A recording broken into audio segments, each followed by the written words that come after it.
ngibona abantwana abancane bephunyelwa imiphefumulo phambi kwami, into engakaze ngize ngiyilindele kule crash yethu. Kusoleka abantwana abahlanu zekwenzakala ngokumasikizi abanye abasibhozo ngethuba iteksi itshayisa iCreech eMbali eMgungundlovu ngale ntsasa. Sodolophu waseRhawutini uTata Morero uthembise abahlali baseWestbury ngelithi iza kusonjulula ingxaki yamanzi emva kweentsuku ezisixhenxe. Xa ngoku utata eza kuba nale seneni kamama, abantwana bam ngamanyi kusemanini apha. Ngoko ezi zinto zenziwa kwezi khoti zezi zitshabalalisa inkcubeko yethu. Inkundla yomgaqo-siseko igwebe ngelithi indoda ingakwazi ukuthabatha ifani yenkosikazi xa bezimanya ngeqhina lomtshato.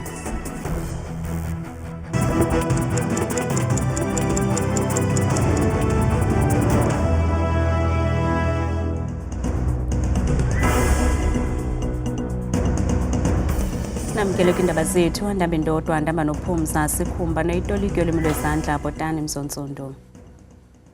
Kubhubhe abantwana abahlanu ngentseni yanamhlanje eMgungundlovu kwiphondo laKwaZulu-Natal. Abantwana babhubhe ngethuba iteksi intlitheka kwisikolo sabo. Sithetha nje abanye abahlanu basesibhedlele. Basothukile abasetyhini abaziboneleyo imizimba yabantwana abangenelwe iteksi endlini.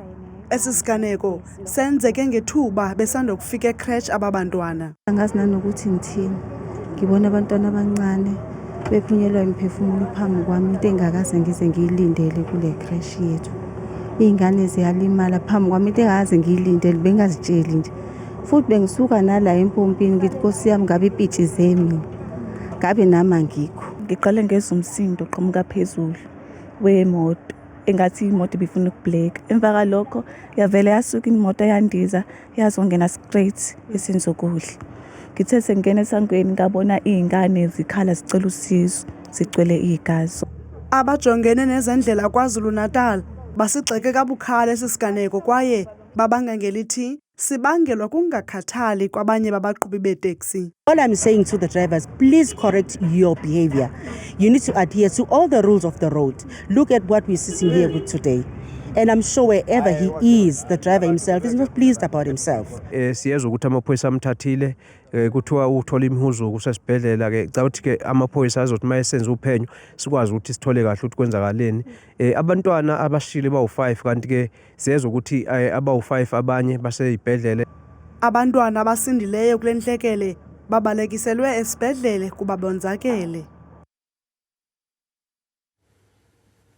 Ivele enkundleni kaMantyi namhlanje indoda elisekela nqununu kwisikolo samabanga phantsi eBronkhorstspruit eRhawutini ngezithyolo zokudlwengula. Kutyholwa ukuba esi siganeko senzeka kwisikolo esibaluliweyo phakathi koJuni wanyakenye noAugust walo nyaka. Ukanti usihlalo webhunga leDA uHelen Zille ubekho naye enkundleni. Umrhanelwa otyholwa ngokuzithabathela ngolunya ngesondo kwintwazana ebeneminyaka 9 ngexesha lesiganeko sokuqala uxelele inkundla okokuba usapho lwakhe luxhomekeke kuye yaye xa enokwalelwa ibail lungasokola ngamandla njengoko inkosikazi yakhe ingaphangeli. I submit that I am a sole breadwinner and my wife who holds a matric certificate and she is unemployed.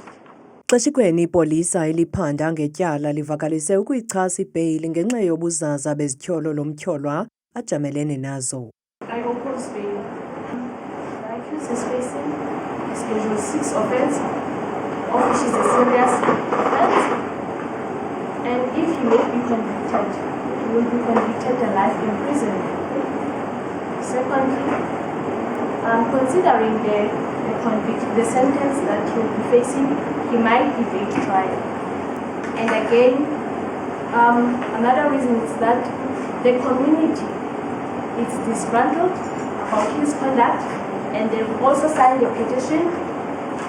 It's 312 people who have signed the petition that says they no longer want him at their community, even in their schools. Kananjalo usihlalo webhunga le-DA uHelen Zille ubeyinxalenye yabaqhankqalazi ngaphandle kwenkundla nalapho avakalise ukungonwabi ngokungakhuseleki kwabantwana kwindawo ebekufanele okokuba bakhuseleka kuyo njengesikolo. And when you have 8-year-olds who are abused in such a way, this child didn't even tell her mother. It was only when her mother saw that she was having difficulty walking this child that the mother asked what went wrong, and then the child told her.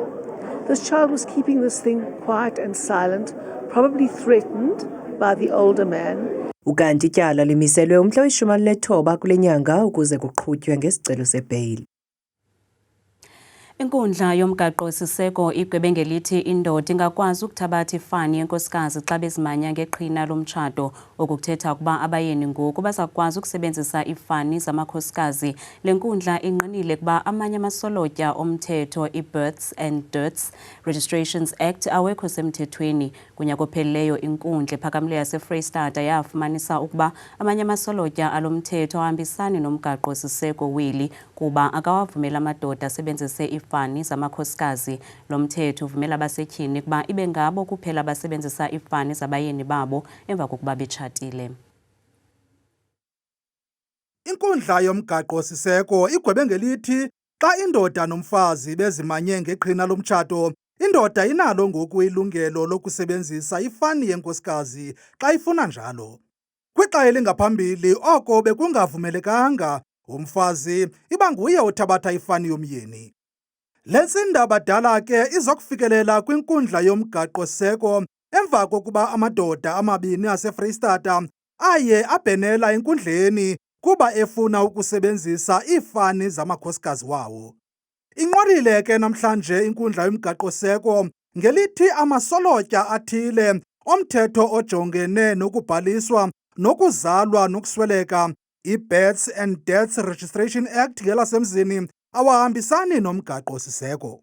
Section 26(1)(a) to C of the Births and Deaths Registration Act 51 of 1992 is declared unconstitutional to the extent that, in violation of Section 9(1) of the Constitution, it violates irrationally on the ground of gender, and to the extent that, in violation of Section 9(3) of the Constitution, it unfairly discriminates on the ground of gender by failing to afford a woman the right to have her spouse assume her surname, failing to afford a man the right to assume the surname of the woman after marriage.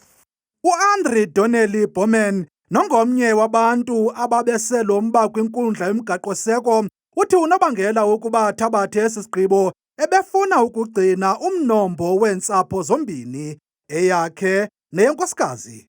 A couple of months before we got married, we made the pledge to each other to say and to agree on the fact that we will be joining our surnames, so that it's not just me as a husband and her as a wife getting married, but it's also two families.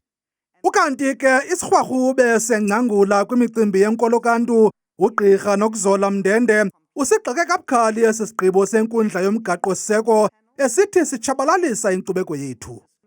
Xa ngoku utata eza kuba nale surname kamama, abantwana bam ngamani kusemanini apha. Ngoko ezi zinto zenziwa kwezi khoti zezi zitshabalalisa inkcubeko yethu, zitshabalalisa imontlalo yethu. Ugqirha Mndende ukhwele ezehlela nakumgaqo-siseko weli. Thina sizawuthetha nje nangoku izawupasiswa yonke le nto kuba ngani asinamali, kusalawula i-Roman Dutch law and Western law eSouth Africa. Ukanti ke lo mba kulindeleke ukuba uye epalamente khona ukuze ibe yiyo eyenza inguqu kulo mthetho okanye ipasise umthetho omtsha oza kuqinisekisa ukuba wonke ubani kweli unelungelo lokusebenzisa ifani ayifunayo. Sodolophu sixeko saseRhawutini uDada Morero uthembisa ngongenelelo olukhawulezileyo eCoronationville nalapho abahlali bebengenamanzi iiveki ezimbini. uMorero uthethe oku kwintlanganiso nabahlali nalapho acele ukunikwa iintsuku ezisixhenxe kuphela ukusombulula le ngxaki yamanzi kule ngingqi. But what are the interventions that we must do? One, this is the following interventions that we are going to do in this area. Unfortunately, until we get the levels high, there's not much that could be done except interventions. One, we're also looking at in these 2 days that we'll try and switch all other areas to try and get your levels high so that the water can be supplied to the site. So that's what we're going to be doing. 3, secondly, the program that we're involved in, we are making a definite commitment that with all the interventions that we are going to be doing here, at least in the next 7 days, you'll have full supply of water on the 7th day. Now, I must explain it so that you don't get confused. To get the levels high, it means we need another 7 days. But we are saying to you, over and above, we are going to try in the next 2 days to switch off other areas at night to try and push the water to reduce that 7 days. The second part we're going to do, we are going to provide 15 water takers immediately. Inkampani yabemi baseChina ezinze kweli evelisa izitena zokwakha eRustenburg eMntla-Ntshona inetyala lamanzi nelibalelwa kwizigidi ezimbini zeerandi okuvele ngethuba loqoqo nobelukhokelwa lisebe lengqesho nemisebenzi. Eliphulo kuqinisekisa ukuba abemi bangaphandle abasebenza kweli baneempepha-mvume kwaye ezi nkampani ziyayithobela imithetho yeli elawula imiba yezabasebenzi. UMzantsi Afrika ujongene nengxaki enkulu yentswela-ngqesho kwaye le ngxaki iphinde yenziwe nzima kakhulu ziinkampani eziqesha abemi bangaphandle nabangenampepha-mvume zokusebenza kweli. Namhlanje isebe lengqesho nemisebenzi eMntla-Ntshona lenze uqoqo kumashishini ngelokusiphula nengcambu lomkhwa kwezi nkampani. Just when we entered the gate, about 70 of foreign immigrants whom we assume they are illegal because they ran away, they jumped the fence, and we can see that somebody tipped them off. And the manager who is running the company currently was with them, and he walked straight to us, which showed us that they are part of collaborating with these illegal foreign immigrants who are here. Amagosa koluqoqo aphawule ukuba abasebenzi basebenza phantsi kweemeko ezinzima kwaye nomrholo wabo uphantsi kakhulu. There are no documentation that were provided to us here, and it was heartening to find also that people are paid per pallet payment, which also make the employer not to comply with the National Minimum Wage Act. Masipala weliphondo uxhalabile ile meko nanjengoko ulutsha lukhala ngentswela-ngqesho umhla nezolo. Our community has been complaining about unemployment. As you all know, that unemployment is a serious issue, not only in Rustenburg but countrywide. And I'm happy that the DM is here to do the inspection. Abanini bala mashishini kuquka nabasebenzi abangenampepha-mvume zokusebenza kweli baza kujongana nengalo yomthetho kwaye oku nokungakhokelela ekuvalweni kwala mashishini. Usalizwa Mbutyu utyunjwe kunye noogxa bakhe abahlanu beyokubonisa ngesakhono sabo sombhoxo kwilizwe laseSpain. Ngoku ingxaki uMbutyu ajongene nayo yeyokuba abazali bakhe abanayo i-50,000 yokuqinisekisa ukuba ayafezekiswa amaphupha akhe. Kungoko ebongoza amaSamaria alungileyo ukuba aphose esivivaneni ngelokuqinisekisa ukuba ikamva likaSalizwa Mbutyu liyaqaqamba. Lo ngumdlali ogqwesileyo kumbhoxo uSalizwa Mbutyu. Eli tyendyana sele lineminyaka elithoba lidlala umbhoxo kwaye ngoku lilungiselela ukuyokudlala kwilizwe laseSpain, kodwa lijongene nomngeni wezezimali. Ndiqala udlala irugby grade 3. It's been almost 9 years, and ndiyaqala uselector for ukuya eSpain, and kudala ndifuna ukuya eSpain. Kudala ndifuna uya phesheya ukuyodlala irugby. Usalizwa selephumelele neembasa eziliqela uthi ukuchongwa kwakhe koluhambo kumvuyisa kakhulu. Yeah, iyangivuyisa bandiselektive for the first time. And yeah, into benza icela zi-donations for bandincede ba iyenze amaphupho wami afezeke. Umama kaSalizwa uthi belusapho bamqaphela esemncinci ukuba unesakhono sebhola yombhoxo kwaye bayavuya xa bebona inkqubela phambili kwisakhono sakhe sokudlala. Kodwa ingxaki abajongene nayo ngoku yimali efunekayo koluhambo. Ngumama omkhulisayo yedwa, i-trip yakhona yi-50,000. So kunzima kakhulu ukuthi sithi ndize ufikelela kuleyo mali engako. Ndingathanda kakhulu abantu ukuthi bangangixhasa, bangincedise ukuthi umntanami afezekise amaphupho wakhe, ngoba ibiliphupho lakhe kakhulu, ngoba ebethe noba bona abanye abantwana bekhethwa esikolweni naye belihalele ithuba. So ndingathanda kakhulu ukuthi akwazi ukuthi ahambe naye. Elityendyana lineminyaka 16 lithi kudala linephupha lokuyokudlala ibhola yombhoxo kumazwe aphesheya kwaye ukuchonga kwalo ngoku kuhambo luya kwilizwe laseSpain kukufezekiswa kwephupha lalo. Nansi Mozulu noThabile Makhaphela.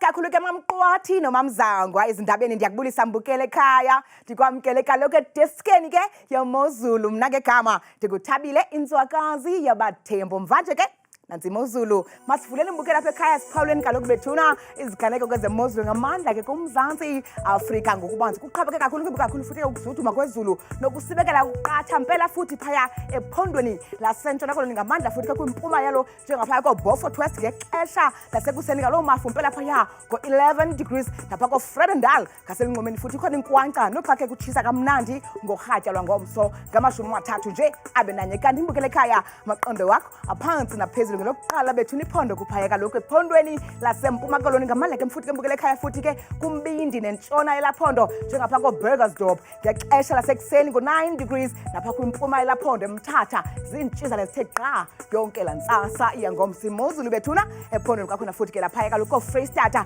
ngamandla mzontsundu phaa kaloku kwimpuma enombindi welaphondo Ficksburg kwasekuseni sisibhozo phaya ningalala njengephi kodwa kabaluvale kamnandi usuku ngamafu emva kubeni ngomso nantsi bethuna kwakhona kaloku imozulu phaya ephondweni lasentshona koloni ngomso njengapha kwiindawo ezininzi ke mbukele eziphakweni kakhulu kolaphondo Beaufort West kwasekuseni futhi abikwe mpela amafu yonke lantsasa iyangomso benjenje phaya ephondweni laseNorthern Cape ngomso njengapha kwiindawo ezininzi ke eziphakame kakhulu kolaphondo futhi qaba ngamafu mpela futhi imvula indudumo phaya ko-Uppington ekuseni ngo-9 degrees ithi ke imozulu phaya ephondweni futhi imbukele ekhaya ko-Northwest ngomso njengaphaya ke kumantla nentshona yelaphondo Tosca kwasekuseni ngomso kuhle kufudumele nje yonke lantsasa ngelashumi nje likhathwa sisithandathu kanti ke benjenje kwakhona phaya ephondweni futhi ke eliseGauteng mpela ke mzontsundu futhi ke kwincam yelaphondo Soweto Johannesburg naphaya koJermiston kwasekuseni futhi lelashumi nje elikhathwa sisihlanu kanti ke mbukele ekhaya nyuka nam ngokubanzi siqaliseni kaloku phaya ephondweni futhi ke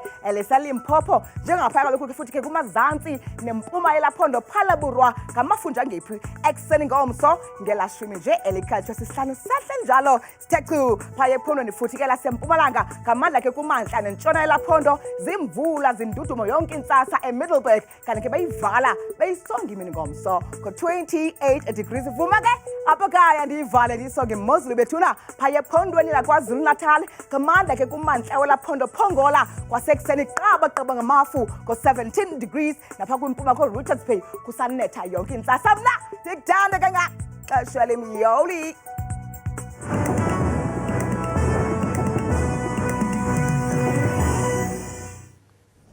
Kanti ungawafumana la manqaku namanye kwiqonga lethu le-YouTube nelithi Indaba Zethu ku-163 ngomso oogxa bethu baza kuziphaka zishushu izindaba zethu ngolwimi lwesiZulu kamnandi mawethu.